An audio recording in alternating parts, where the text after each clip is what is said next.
بسم الله الرحمن الرحيم الحمد لله رب العالمين والصلاة والسلام على رسول الله وآله وصحبه أجمعين. Assalamu alaikum wa rahmatullahi wa barakatuh. How are you guys doing today? Alaikum assalam wa rahmatullahi wa barakatuh. Walaikum assalam wa rahmatullahi wa barakatuh. So tell us here, brother, what will we be talking about in today's episode?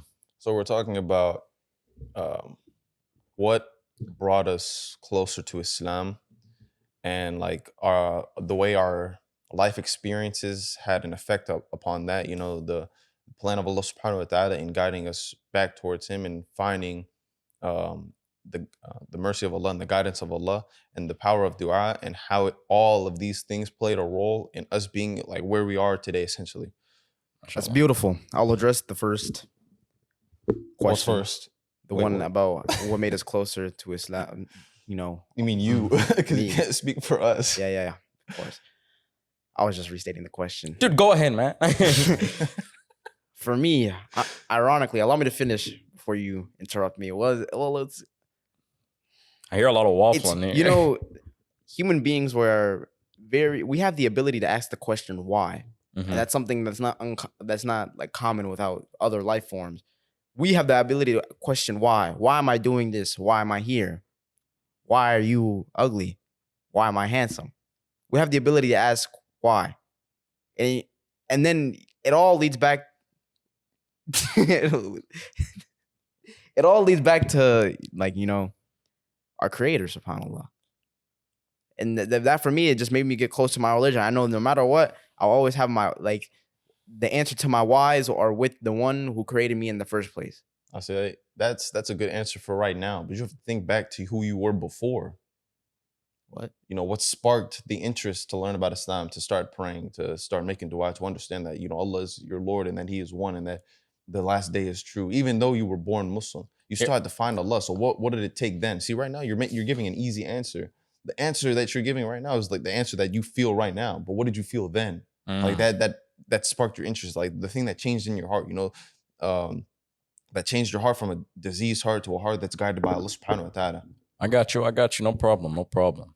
So here, talking about myself here, obviously, you know, I was born into a Muslim family and I grew up Muslim, right? But I wasn't necessarily always practicing my religion, right? And obviously I grew up around you two, right? We used to always, you know, talk, hang out, etc., right? We used to always play video games together. But, you know, we weren't necessarily, you know, religious, right? Mhm. But, you know, we still had that, you know, sense of Islam in us, like, you know, don't go drink, don't go smoke, don't go to the parties, you know, these types of things, right? Like, you know, we had some sort of, you know, of guidance, right? But, you know, we were still on, you know, Jahiliyyah, right? Mm-hmm. And, you know, just whenever like we started seeking knowledge, especially like you two, you guys were seeking knowledge. And I felt myself falling behind. I was like, hold on. Like, you know, this is my religion right here. Like, you know, I got to start taking it more seriously. Mm-hmm. And then that's when I started to go and learn more about my religion, right? And in so doing that always increased my faith because it, you know, it goes back to what you said. It answers my questions about life, right? That, you know, I wasn't necessarily thinking about before because I was so distracted by everything else. Mm-hmm. So that's a good way to put it. Like, it answered the questions that we had about life. Like, when I think about it, I was in a position where in my life I didn't feel fulfilled. Like, there was a lot of things that, you know, I did, but everything fun was short-lived. You know, the fun I was having was temporary, and, you know, life in itself was not feeling like it was complete. I just felt like something was missing. And, you know, the thing that was missing was, you know, the connection with Allah subhanahu wa ta'ala. Like, I could never enjoy my life to the fullest extent without Allah subhanahu wa ta'ala. And, you know, like you said, yeah, we weren't inclined to ever go to parties or to smoke or to drink, even if we were, even though we were ignorant to lots of aspects of Islam. Like, we were lacking in a lot of knowledge because obviously we were young and stuff like that. And at the time, you know, with our experience, a lot of our knowledge was given to us by our parents. You know, the issue with that is, you know, even though, you know, some parents will have knowledge of Islam, they're not a sheikh, they're not a scholar, they're not the Quran, and they're not the Sunnah. You know, they may represent aspects of these things, but they in itself are not that. And they are not qualified to teach you of that unless they are themselves a scholar and they're recognized by the ulama, like as a scholar or a sheikh and these types of things. But our parents were not that. So what they taught us, they could only teach us so much. And the thing is, retaining that knowledge is not like the same way in school where I'm going there 5 days a week for 6, 7, 8 hours to sit there and learn about these subjects. I wasn't doing that. You know, I was only taking the lessons that they were giving me throughout my life. Meaning these Islamic lessons were not happening every single day. They were happening within periods of time. And obviously, yeah, we also went to the masjid. We learned there as well, but that wasn't every day either. Yeah. So that's where the ignorance came in, and like life always just felt like it was lacking. I tried to fill the void by playing sports, being an athlete. And although I still love playing sports today, it's a lot more fun and it's a lot less like, and even with the competitiveness of being playing a sport, I still understand who my creator is. Like I still am able to thank Allah subhanahu wa ta'ala when I play now. But then it wasn't so much as that. It was more like, I just want to be the best. I just want to be the best and I'm going to be the best. It wasn't like Allah help me be the best. You know, Allah guide me. Like may Allah allow me to be the best that I can, to attain like the skills that I want, that if they're beneficial for me. I wasn't thinking if they were beneficial for me. Like these types of thoughts always used to run through my mind, especially after like I sought the guidance of Allah subhanahu wa ta'ala, because I was able to realize like where my life was headed had I not found Allah subhanahu wa ta'ala. You know, I think that's what people who have asked us for this type of episode are thinking about. Like, how did you look at your life before you found Allah subhanahu wa ta'ala? Yeah, and like let me give you another example, right? So like even like throughout, you know, high school, right? I always knew I never want to be the type of person to work a regular job, right? Now, like this has nothing to do with Islam right now, right? So I would always try and research ways on how to get rich, business models, etc., right? Because I wanted to be self-sufficient. You know, I didn't want to have to depend on anybody. And like, you know, like I said, I wasn't necessarily practicing Muslim at the time, right? But you know, I'd start like, you know, trying to seek knowledge in business, in, you know, entrepreneurship, and learning from, you know, other successful entrepreneurs, right? And like, it just got to a point where it's just like, this will only take me so far. Like, I want this. I was a Muslim, so I was like, you know, I want this journey to have blessings, right? So I was like, all right, I'm already seeking knowledge. Let me expand my knowledge even more. And like I said, or especially when I was around you too, like, you know, sometimes I felt like my knowledge was lacking. So I was like, all right, you know, I got to really lock in. I want to be the best person all around, right? So I don't want to be lacking in my religion. I don't want to be lacking in, you know, in business or anything like that. So, you know, I really committed to being like, you know, like the ultimate human being. So, you know, I and by that, you know, knowledge is power. You know, I went and I had to go and I was seeking knowledge, right?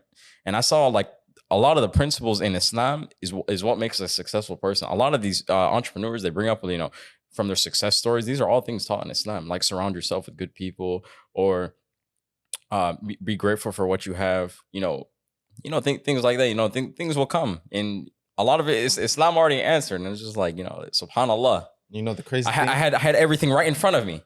the crazy thing that you just said about that is that these people, like these entrepreneurs per se, they had to find these out over time throughout their life. But Islam will teach you it right then and there. Like you won't have to live a life of 80 years to figure out, oh, surround yourself with good people, or like listen to your elders, like follow a plan, like be goal oriented. Understand like that Islam is going to teach you these things, but you have to be willing to learn it. And that's really what the entrepreneurs brought up. They said, guys, I went through all these things so that my business could be successful. It took me years on years on years. But if I can tell you what I went through, it'll shorten your success. You know, the time it'll take for you to be successful. So it may have took me 10 years to figure out a way. But since I know the journey, I know the struggle, me telling you, it could only take you about 6 months to a year now. You know, instead of you taking 10 years just like me, right? Because, you know, I can give you a list of things to avoid. I can give you a list of things to do, right? So, you know, you don't have to go through the same problems, right? And of course, the Quran lays out this the same type of thing. We see what happens to the people before. We see that, you know, we have everything laid out right in front of us, right? You know, a wise man once said, a smart man learns from his mistakes, but a wise man learns from the mistakes of others. And Islam, that, you know, this concept is heavy. Like Allah always tells us to look at the people before, or to look at people who are dead, like, you know, where we are going. Islam answers the 3 questions. Where did we come from? What's our purpose? And where are we going? Like, you know, nothing else will fill this. Not a single thing. And that's what it did for me. Like me, I'm still young. So I can't like look back at my life and say, oh, this was the point of definite change. But over time, it always, as like I grew, life experiences, it's always those reality checks, and it always comes in the most like weirdest ways possible. I'll be looking out the window and I'll see a cloud and I'll be like, what the hell? Why? What am I looking at here?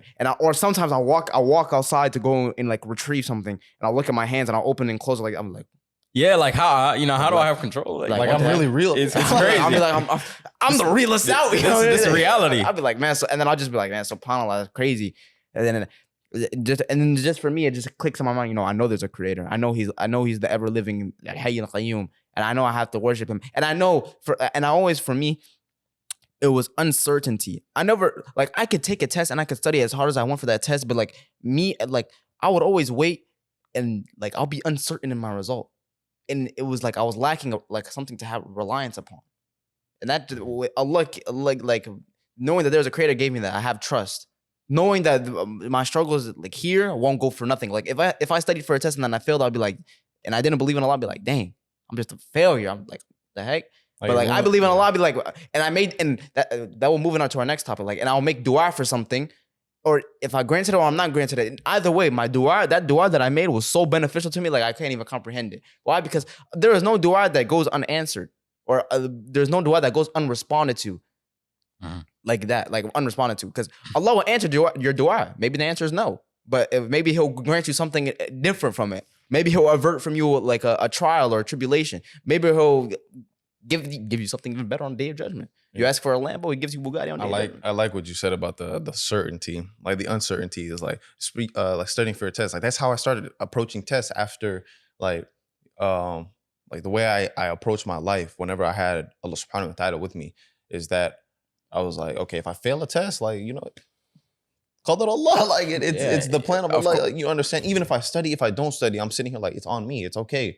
Like it was not meant for me to pass this test at this time. Like, you know, something else will happen that's better than this. Or if I suffer some sort of like larger calamity, I understand like this is going to be short-lived. It's going to be temporary. It's not going to go on forever. Because that's when you can start thinking about stories of Prophet, like the story of Prophet Ayyub alayhi salam. Like his illness did not run forever, or the tyranny of Fir'aun, it didn't last forever upon the people of Musa alayhi salam. Like eventually they were given victory. Yeah. I mean, you know, going back to what I was saying before, I had that sense in religion in me where it's just like, you know, with certain things, of course, you know, I remember to say alhamdulillah after certain things, but, you know, it wasn't necessarily like doing like all the things that, you know, Muslims should be doing. So like, you know, for example, right, like I'd still get like Islamic reminders. Like, let's say I had TikTok, I had Instagram, right? And every once in a while, I'd see like some sort of Islamic video. I'd watch it because, you know, at that time, it felt really haram to skip any Islamic reminder. So I'd sit there and I'd watch it. And I was watching a video and it was talking about how if you're grateful to Allah, Allah will always increase you. You don't even need to say alhamdulillah. Like if you just show the gratitude in your heart to Allah subhanahu wa ta'ala that you're grateful for what you have, Allah will always increase you. I was just like, you know, this is something that I believe in. So, you know, I did, you know, after that video, especially, I was just like, I'm gonna take this gratitude to my heart 100%. And it's just like, you know, after that, I was tested and I was given. And I was given better than what was taken away from me in those tests. And it's just like, you know, subhanAllah, everything just plays out. Like when you actually trust in what Allah has said, you know, you'll see the result. You know, whether that be in this life or the next life. But yeah, the point of the deen is to give you the best life in this life and the next life. Mm-hmm. So you'll never lose. You can't lose. Mm-hmm. And yeah, that's so beneficial because like when I think about it, I just thought of a time in my life where I was so backed into a corner with all the things I was going through in life that there was nothing I could do except pray. And at the moment I wasn't thinking about praying, but I was sitting here like, you know, there's nothing else for me to do. I might as well pray. I have to pray. Like I need answers. Like I needed answers to something. And I started praying. And from then on, like I just literally fell in love with praying to the point where I was like, I just don't even want to stop. Like the only thing I wanted to do was pray at one point in time. I was like, you know, I just want to keep my head on the floor. And the more that I did it, the more that I tried to do more. Like it went from praying, you know, the 5 prayers every single day to making sure that they were literally at the moment that the adhan, like that I heard the adhan, to praying sunnah prayers, to praying tahajjud, to praying istikhara, to praying every single type of prayer that I could think of that was part of the sunnah, even nafil prayers. And that brings us into like speaking about dua. Like how does dua help us? How did it help me? And one instance of Dua is like, this is obviously going to be subjective. Like this whole episode is It subjective. doesn't prove obviously. Islam. Like, you know, this right here is just our own personal experience. What proves Islam for us, basically. So one thing I could speak about for dua, like I might have more, but right now I could say that there was a time where, you know, I was going through it, man. I was sad, I was mad. Like there was every emotion that you could think of was running through my mind except for happiness. There was no happiness going on with me. And the one thing I didn't give up on was my prayer. And the one thing that I turned to was Allah subhanahu wa ta'ala. This was a time where I was going through something and like everything in my life felt like it was going bad. And I didn't go to my family. I didn't go to my brothers. I didn't go to like anybody. I didn't go to my friends. I didn't tell nobody nothing. Nobody even knew anything was wrong with me. Like I wore a smile on my face. I was basically wearing a mask the entire time. And then I made dua to Allah subhanahu wa ta'ala. And from then on, like it just felt like there was nothing ever wrong. Like I can't remember what I said in the dua, obviously. But what happened was that it felt like there was a light projecting off of me. Like you see how we got these lights on in the house right now? Like this is how it felt. It just felt like these lights were just radiating off of me. Like you know how the Day of Judgment, the believers, they will have light illuminating from them? Yeah, that's how it felt. And obviously that's not what it looked like, but that's how it felt. It just felt like there was like my heart was in a position where I was taken care of no matter what was going on. All right, here, I'll give you an example of myself. In middle school, you know, like this is a very rough time. Like He was that Osman wasn't even praying 5 times a day. Man. like look, like one thing I did struggle with was procrastination and laziness, right? And I could see the difference in the times when I was praying my prayers. Whenever my mom told me to go pray, I was getting good grades in school. I was well behaved. I was disciplined. And then when I stopped, you know, I was addicted to video games. My mom would tell me to pray. I'd tell her, you know, I will later. And later just always turned to later. And then later turned to never, you know. It was always such a big problem. Like you could just see the difference in my life then. So then, you know, as I got older, I think back to these times, just like, you know, these things weren't for no reason. It's like, you know, everything happens for a reason. And every time I did turn to Allah or I did turn to what my religion has to say, it was always a benefit for me. It's like, you know, I never lost anything. SubhanAllah. For me, dua is like it's like my bow and arrow, and I'm the green arrow. It's like I never miss. I'm just like Jimmy B from here, bro. let me, like it's like a bullseye. It's like time, it's not even that like, oh, I make dua like sometimes like your duas won't come to fruition here. Yeah, but it's the belief that you're being heard. That's what I love that. Yeah, that someone's actually listening to you. Or here, let me give you an example of a dua, right, that I made. You know, I was pulled over one day, you know. I was no, this is not the time with you guys. This is the time by myself. I was by myself. So I was driving home from work and I was driving the speed limit. I had cruise control on. I was chilling. And, you know, I was just driving and then a cop gets behind me, right? And he's just following me. And he's following me for a while now. I'm just like, dude, like, what's going on here? Then I see a second cop pull up behind him and now they're both following me. And this is like, what, 3 a.m. or 2:30 a.m.? Mm-hmm. And then they stop me. Cop comes up to me and he says, you know, he's like, you know why I pulled you over? I'm like, no, well, like, why'd you pull me over? He says, for your window tint. And I'm like, okay.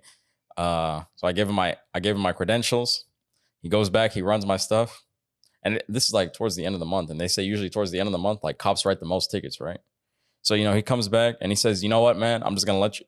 I was in the car, right? I was praying to Allah. I said, yeah, like Allah, like, you know, I'm innocent here. like, you know, I'm not trying to get a ticket right now. Right. He comes back.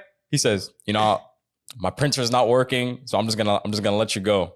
It's just subhanAllah. Like, I'm just like, after that, like, you know, my dua was heard. Because I remember in the moment, I was like, Allah, you are all hearing, you hear me right now, and you know what my situation is right now. Mm-hmm. Then, you know, alhamdulillah, was accepted in the moment. So when life puts you in the belly of the whale, the only one who can hear you is Allah. Yeah. You know, the beneficial thing about that is that you call Allah by his names. One of the best things that you could do when making dua is call Allah by his names.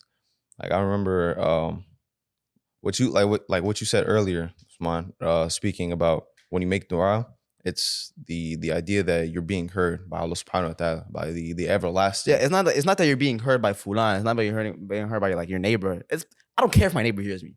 I care if someone who can actually help me hears me. Yeah, and it's the fact that, you know, when Allah hears you dua, you making that dua, you put that reliance upon Allah, you show Allah that you need him and only him, and that He is the everlasting. Whether your family hears you making dua because you're screaming it, it doesn't matter because they have no control over it. Like they can't do anything about what your dua is asking.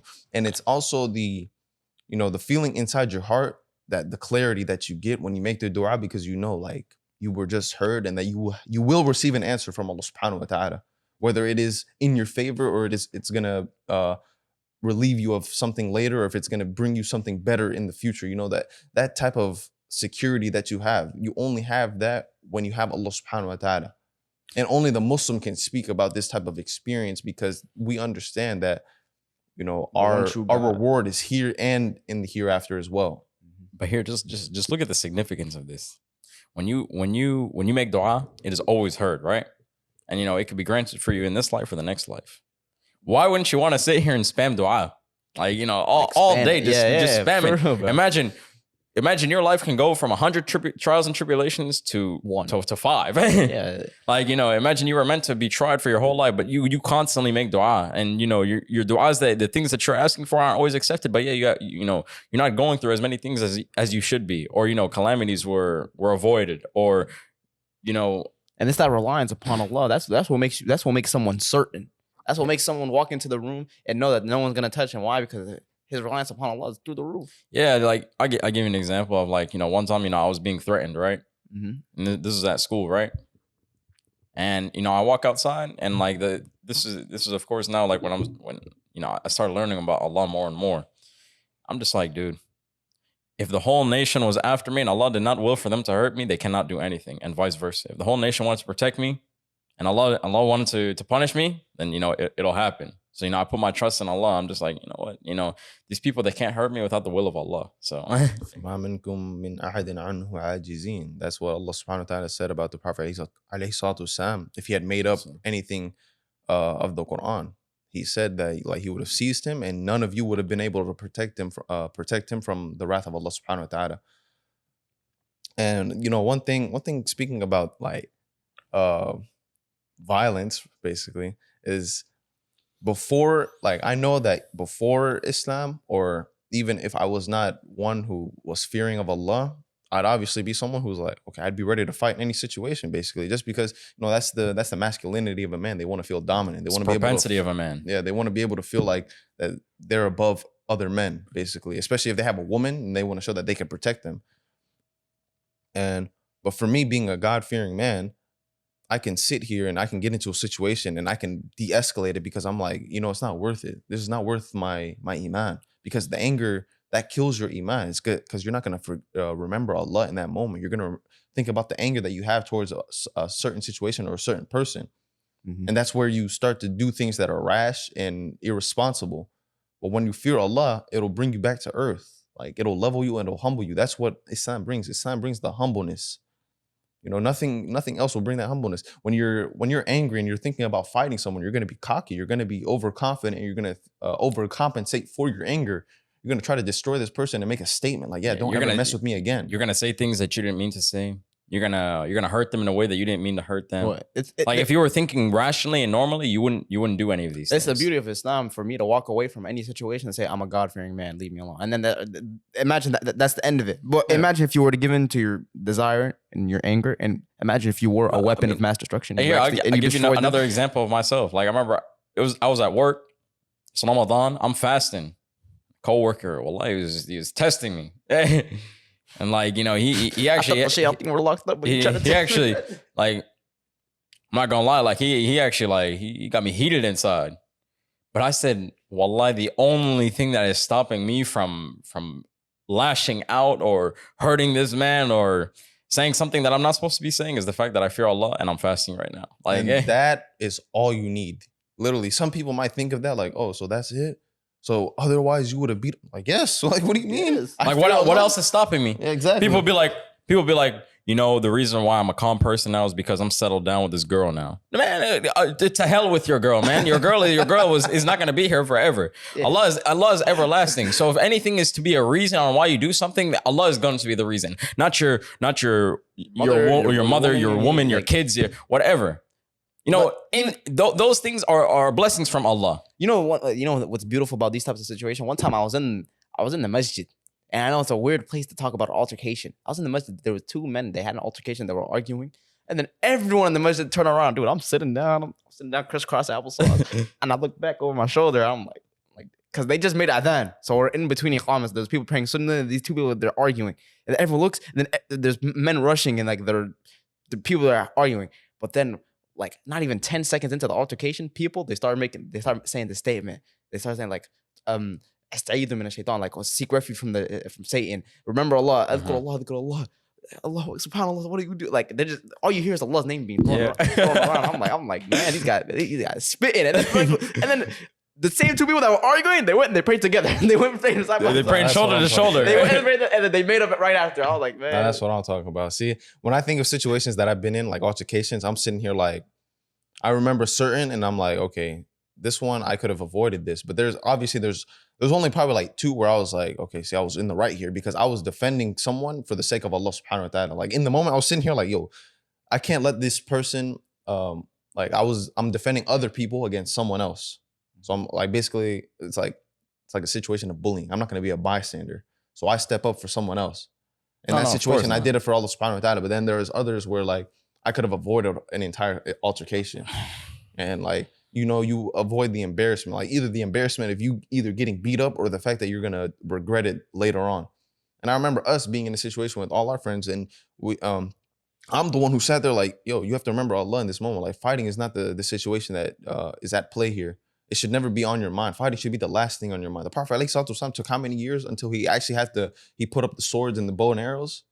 Like, he took the abuse for how many years until he was like, okay, you know what? Allah instructed me to fight you guys, so now I'm going to do it.